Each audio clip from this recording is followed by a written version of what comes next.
Эту неделю мы провели в Бразилии на втором конгрессе дегустаторов кофе, и в этом году он полностью посвящен канефорам.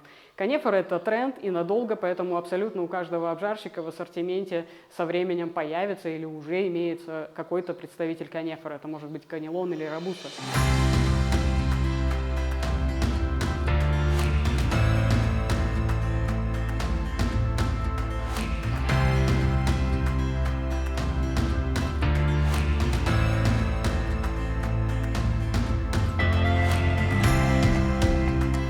I can say to you that the CANEFORIs are improving a lot, and they are improving the quality of the sensory profiles of the CANEFORIs.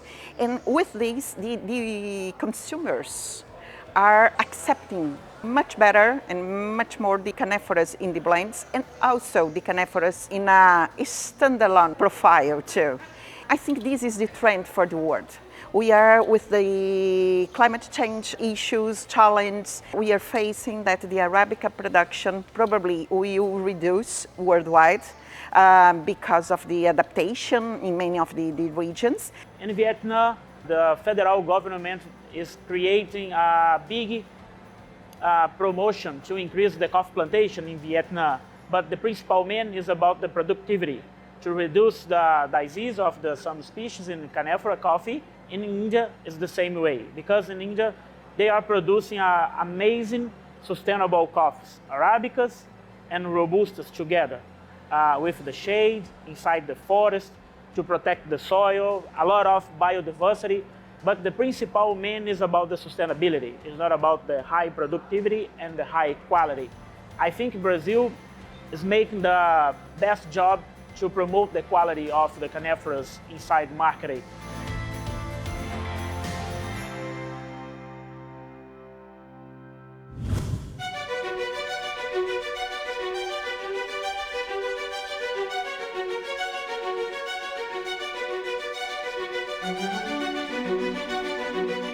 Brazil, it's the place that everything started for Cup of Excellence, and it is the country that it's always very open to new ideas.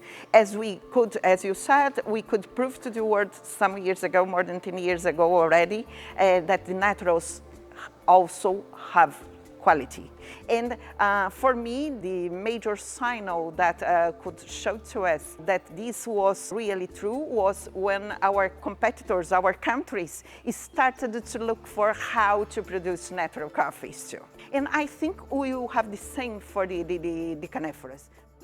For the last 30 years, we have a lot of innovation, and it's a completely a revolution in the coffee market in Brazil and in the world. Look, when you look only for Brazil, in the first quality competition that was in 1999, the market was around $1.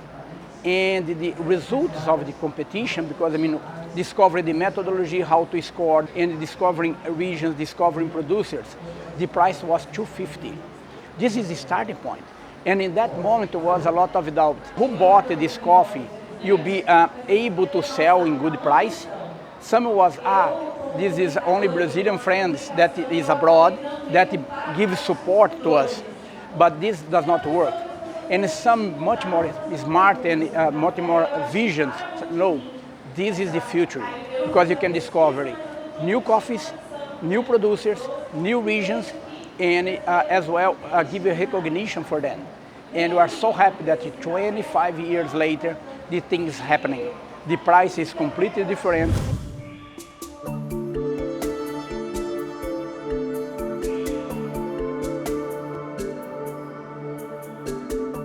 I think the coffee is changing as a business not only because of the quality, the technology, but also because of mainly here in Brazil, and now we are sharing this to the world. We could change the mindset of the producers.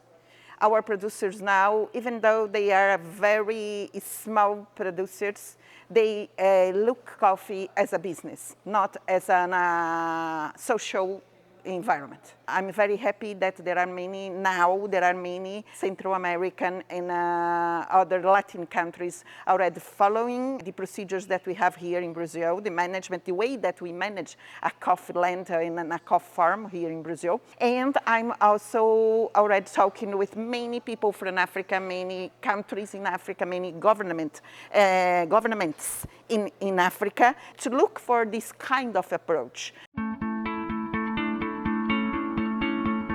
So in the past, we believe that industry doesn't matter so much with the quality, but because of that, I believe that the Conilon or Robusta doesn't have a very good way in the international business. Different from the Arabicas, the Conilon industry invests very much in productivity. And nowadays, in the 5 past years, it's not true.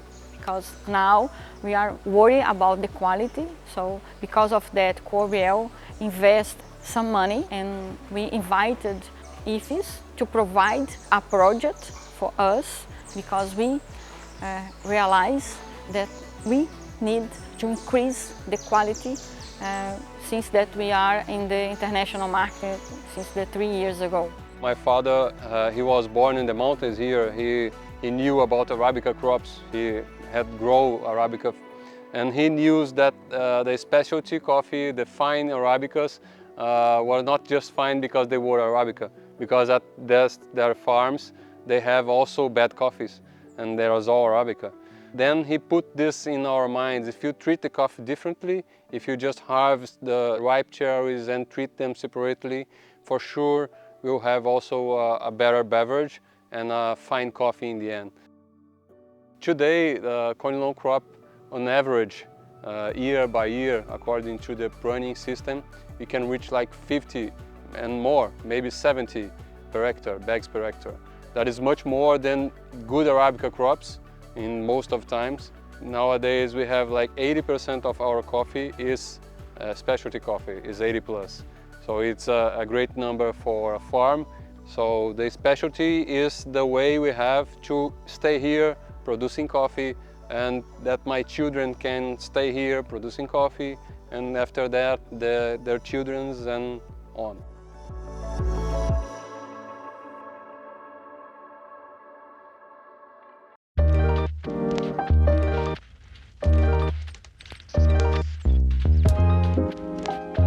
We have 2 separate businesses, okay?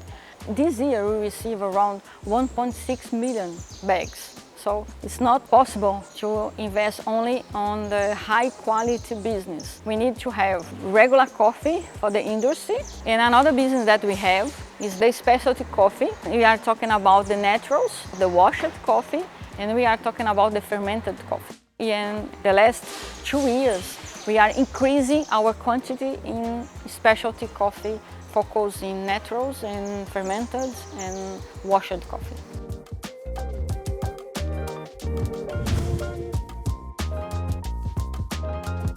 When we are talking about quality, we have to pay special attention on the drying, because during the drying you can ruin all the year of labor that you have. So here we are doing a very slow drying, even the mechanical dryers, because we take out of the smoke of the burner and just blow in the dryer. We just blow the hot air.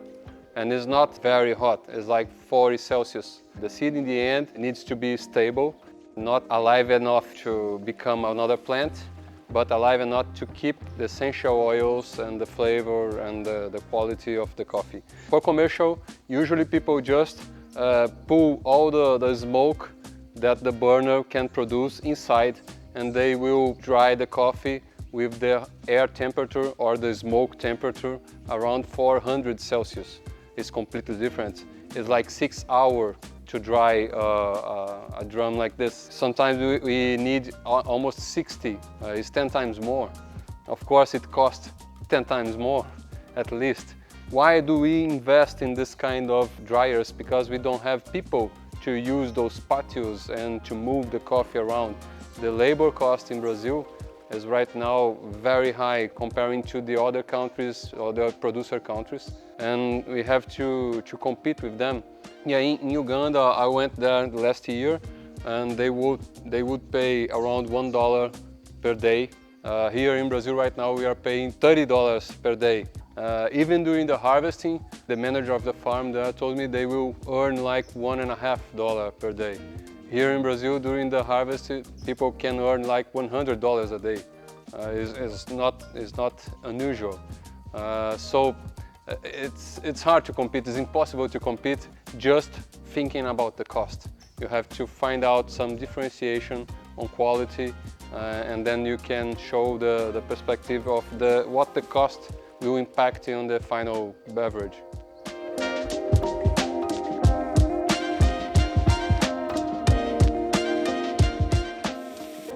When the coffee comes to the facility after we harvest it, we start to separate according to the quality. Even when we have the fresh fruits, we do a first separation. Some of them also can be attacked by insects in the field.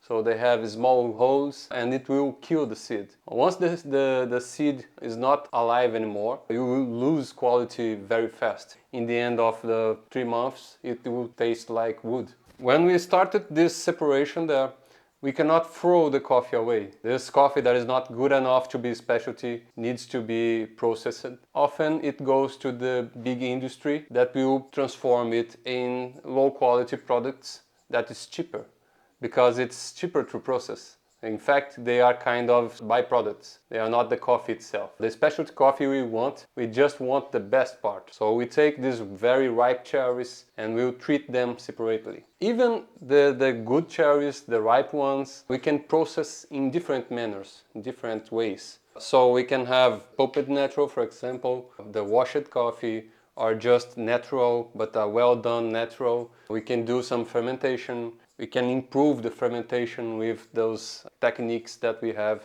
nowadays. Every step of this processing will change the final flavor of the coffee. And of course, some of them take time, some of them need you to build a tank, some of them need you to buy yeast. So everything on the processing will impact in the final cost of the product. For sure, if you have a very complex coffee, it will have many steps on the processing. For sure it will cost more. They all came from the same tree, but the processing, the sorting, it makes all the difference in the final cost and the final flavor of the beverage.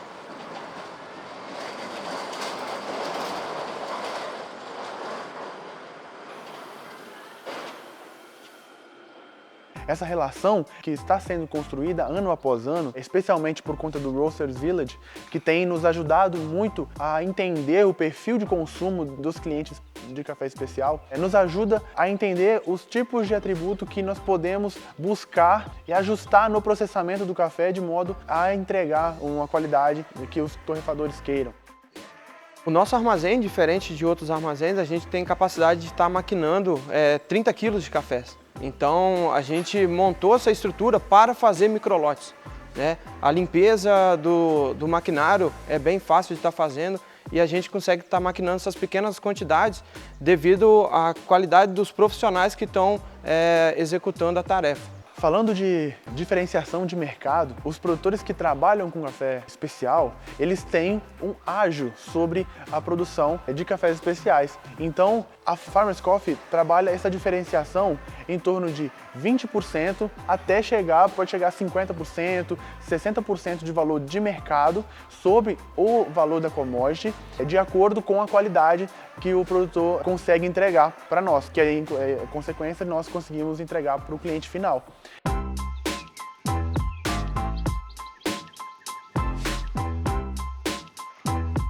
It is important to understand the difference between species and varieties and work on this on the chemical profile, on the sensorial profile. For example, when we think about Arabica, the content of caffeine starts like 0.6 and goes to 1.2. When I think about Robustas, it starts at 1.4, 1.6 and goes to 3%. When you think about the average Conilons, could go starting 2.5 and goes to up to 4%. And this is great because we can work this diversity and has different profiles, and we can reach different markets and consumers. Because, for example, if I'm going to the party and I want to drink a coffee, probably I would choose Conilons.